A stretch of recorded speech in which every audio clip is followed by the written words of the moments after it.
Hello, good morning. मी रोज हे ग्लोव्हज घालतीये. टॅनिंगचं बघूयात नंतरनं. टॅनिंगला फरक तर पडेलच आय गेस. पण आता थंडी आहे त्याच्यासाठी पण हे खूप युजफुल पडतंय मला. ऑफिसला जाण्याआधी मी आज मंदिरात गेलेले आणि आमच्या ऑफिसच्या समोर ना एक कन्स्ट्रक्शन चालू आहे. तर सगळ्यांचं एंटरटेनमेंट होत राहतं. ते जीसीपी वगैरे सगळे बघत राहतात. ऑफिसवरून घरी जाताना वरदविनायक भेटलेले मला आणि त्यांचा फ्रेंड आज चिंचवडच्या अनाथ आश्रमात वडापाव डिस्ट्रीब्यूट करणार आहे. मला तर माहिती पण नव्हतं की चिंचवडमध्ये असं काही अनाथ आश्रम वगैरे आहे.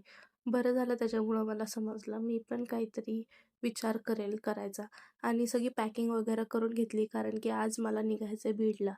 त्यामुळेच मी लवकर आली ऑफिसवर. ही आता लवकरच डॉक्टर बनणार आहे कारण की ही चालली आहे रशियाला MBBSची डिग्री करायला. ऑल द बेस्ट सृष्टी आणि आपण निघूयात आपल्या जर्नीला. मला जे लोकेशन सांगितलेलं त्या लोकेशनवर मी थांबले होते तरी पण मला सोडून पुढं निघून गेले ते बसवाले आणि त्यामुळे मग नंतर मला परत रिक्षा करून जावं लागलं आणि आता मी ह्या विचारात आहे की मला झोप लागेल की नाही बघूयात. भाई एवढी बस हलतीये की मला सारखं असं वाटतं मी खाली पडेल त्याच्यामुळे मला झोपच लागत नाहीये.